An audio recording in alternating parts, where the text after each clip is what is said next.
Bonjour à tous et bienvenue sur WorldTech. Aujourd'hui, je vais vous parler de la sécurité, plus en particulier le phishing. Qu'est-ce que c'est le phishing? Le phishing est une escroquerie en ligne à l'aide de faux emails, de sites internet ou de messages ou même téléphoniques. Alors, je vais vous apprendre à comment reconnaître des faux emails. Voici quelques exemples. Alors, l'exemple actuellement, c'est DHL. Donc, ce sont des faux mails de DHL. Évidemment, ce n'est pas DHL Mail. Alors, voici un exemple d'email. Donc, service DHL Express, avis de dépôt, mandat courrier. Service DHL Express, transition.dhl72@gmail.com. Dépôt de mandat, donc vous avez un montant de courrier à l'espèce de 35 € émis par une madame qui évidemment n'existe pas. Alors, nous enregistrons ce dimanche 26 août 2018 un mandat de courrier, etc. etc. Nous avons constaté que vous êtes à votre première transaction sur notre site DHL. Bref, je vous passe tout cela. Ensuite, nous avons veuillez remplir les informations ci-dessous afin d'ouvrir votre compte DHL. Il vous demande le nom, le prénom, la profession, le numéro de téléphone, le type de canne, le numéro de carte bancaire et la date d'expiration. Alors, déjà là, il y a 3 trucs qui doivent vous mettre vraiment la puce à l'oreille. Première chose, tout ce qui est service d'entreprise n'ont jamais des emails à gmail.com ou hotmail, etc. Car ils ont leur propre boîte mail. Par exemple, ça aurait été par exemple DHL, ça sera quelque chose DHL. Deuxième chose, c'est ici. Veuillez remplir les informations ci-dessous afin d'ouvrir votre compte DHL. DHL ne demandera jamais tout ceci. Alors, ça peut être, comme je vous ai dit, ça peut être autre chose que DHL, ça peut être DPD, ça peut être Chronopost, ça peut être n'importe quoi, n'importe quel site, n'importe quelle entreprise. On vous demandera jamais le nom, le prénom, la profession, tout cela par email. Troisième chose, on vous demandera jamais, mais au grand jamais, le numéro de carte de crédit, ni la date d'expiration. Ça, c'est impossible, mais votre banque ne vous donnera jamais ces informations. On va prendre un autre email. Nous vous informons que vous avez activé votre compte DHL au niveau de votre serveur international en vous acquittant de 2 coupons de recharge Neosa. Encore une fois, jamais une entreprise vous demandera de l'argent via Neosa ou d'autres cartes. Les entreprises ne vous demanderont jamais d'échanger des cartes contre des cartes cadeaux. Maintenant, on va reprendre une troisième. Et là, je vais vous montrer vraiment autrement encore comment repérer une arnaque. Alors, je vais déjà vous dire quelque chose. J'habite en Belgique, donc ça m'étonnerait que j'ai un compte chez Crédit Agricole. Par contre, vous avez un compte Crédit Agricole et vous retrouvez cet email. Alors, évidemment, vous allez cliquer ici sur le site officiel Crédit Agricole. Mais pourtant, quand vous allez dessus, qu'est-ce qui fait écrit? C'est bizarre. On a un autre lien qui s'affiche. Et ce lien, ça s'appelle du phishing. Donc on vous fait croire que c'est www.creditagricole.fr qu'en fait, en réalité, vous allez sur un autre site. Alors, maintenant, autre conseil. Vous avez un email ou même un coup de fil suspect, alors vous devez vous poser les questions suivantes. Déjà, pourquoi j'ai reçu ce coup de fil? Si la personne au bout du fil vous demande votre carte de banque, directement vous arrêtez la conversation, vous coupez votre téléphone. Si la personne vous demande d'entrer des codes, vous refusez. Car déjà de 1, vous recevez un coup de fil de quelqu'un que vous ne connaissez pas, une société que vous ne connaissez pas, vous coupez. Connaissez-vous aussi l'expéditeur? Alors ça c'est plutôt dans les boîtes mail. Vous recevez par exemple, moi actuellement j'ai reçu quelque chose de Crédit Agricole et je suis belge, j'ai jamais eu de compte bancaire chez eux, bah là je me interroge, mais ça c'est bon, c'est du phishing. Par contre vous recevez un email de, je sais pas, entreprise BBR 163 que vous connaissez pas du tout et on vous envoie un email disant que vous avez un colis. Bah, là directement ça s'appelle du phishing. Donc vous coupez, vous supprimez même cet email. Alors maintenant je vais faire un petit test en ligne. Ça s'appelle le test du phishing. Je vais le faire avec vous et on va voir ce qui va se passer. Évidemment je ne suis pas un expert, évidemment je vais me tomber dans le panneau. Donc c'est parti. Pour info, ce lien sera en lien de ma description de cette vidéo. Donc c'est parti, nous allons faire le test. Donc, message professionnel de Deleuze. Deleuze est une marque, pour ceux qui ne connaissent pas. C'est une marque de comme Colruyt, Leclerc en France, etc. Donc, qu'y a-t-il de suspect dans ce message? Plusieurs réponses possibles. Donc voici le message. Aujourd'hui, 250 € à gagner chez Deleuze via WhatsApp. Rendez-vous sur deleuze.site. Des bons d'une valeur de 250 offerts par Deleuze.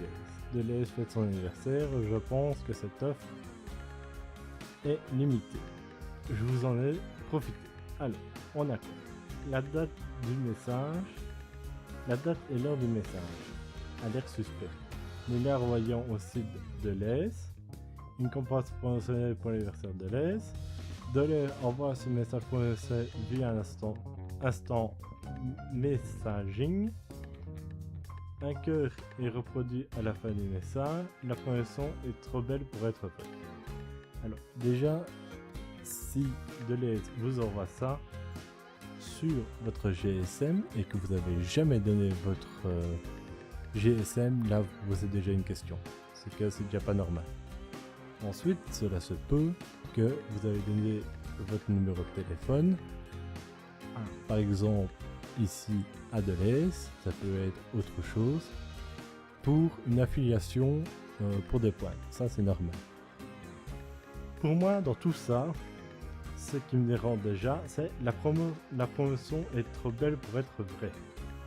Car, comme par hasard, c'est vous qui avez été sélectionné et c'est une offre limitée.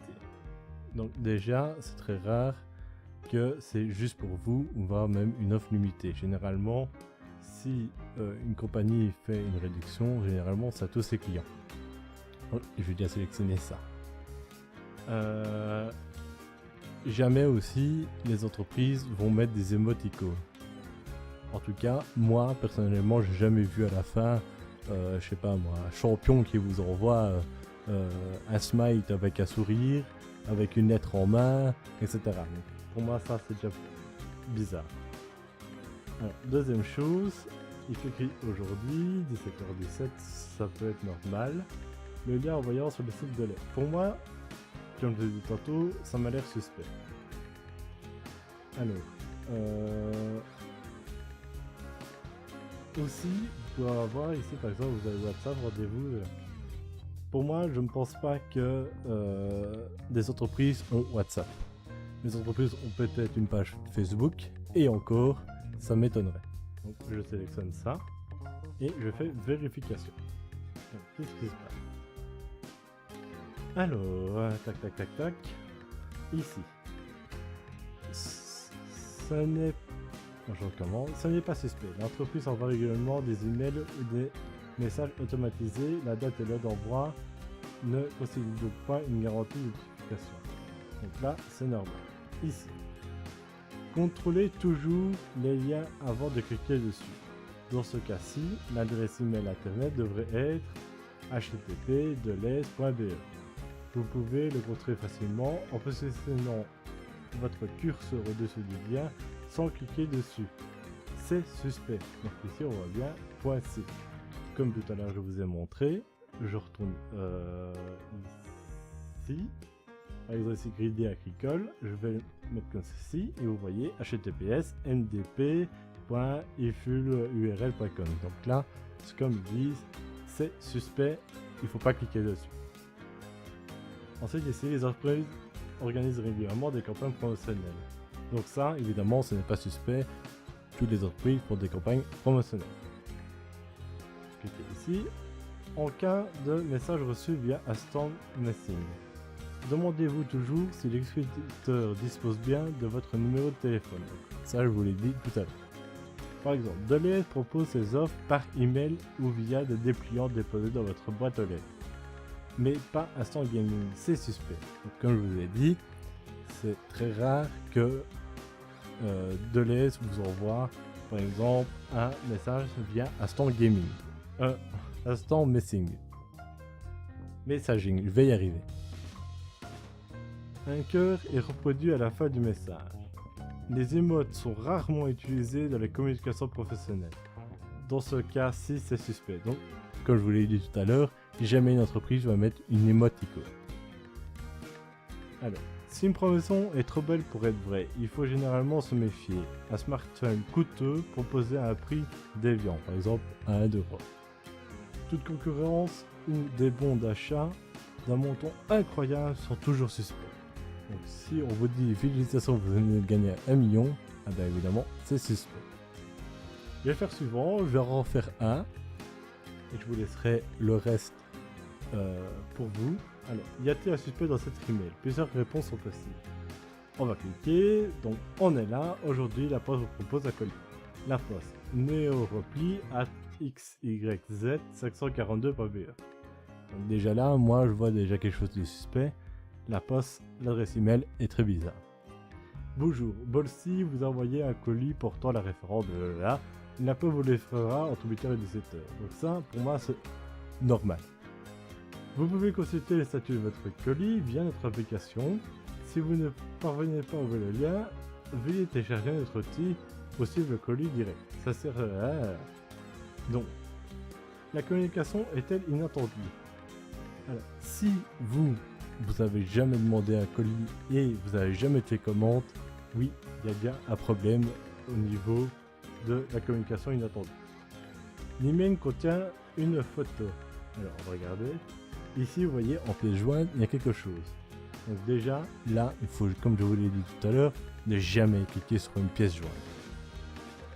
Donc, contient-il une photo? Alors là, on clique. Le nom de mail, adresse mail est étrange, oui. L'email comporte un numéro de suivi, c'est tout à fait normal. La date et l'heure du mail, alors, 4 septembre.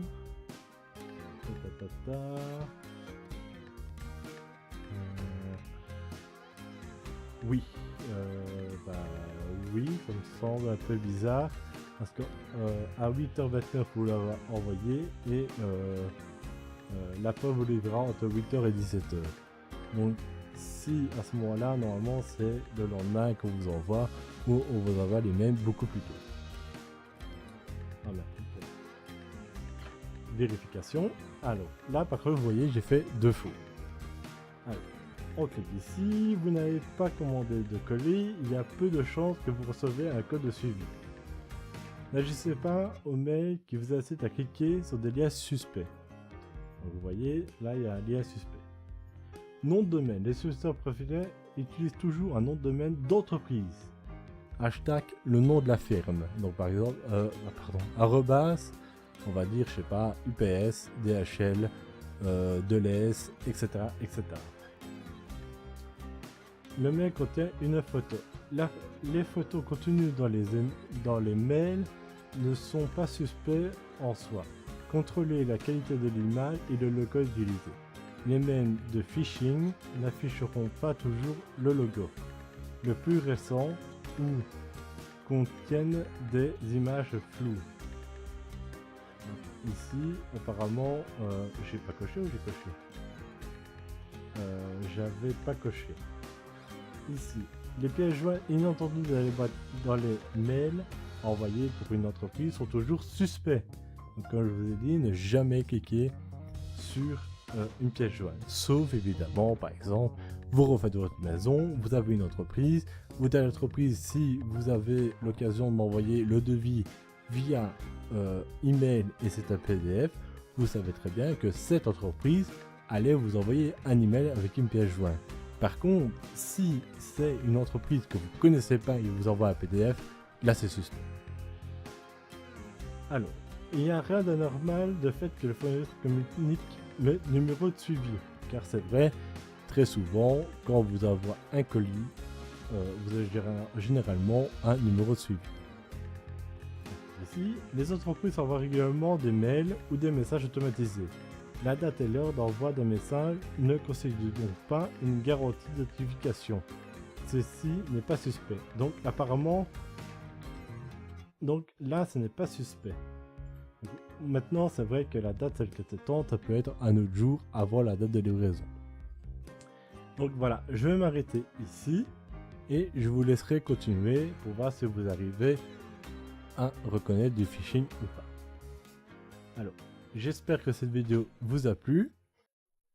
Cette vidéo est pour but de vous rendre conscience des problèmes de sécurité que nous avons sur Internet. C'était WorldTech et je vous retrouve à la prochaine. Ciao. Si tu as aimé cette vidéo, n'oublie pas de lâcher un petit pouce bleu et abonne-toi à la chaîne.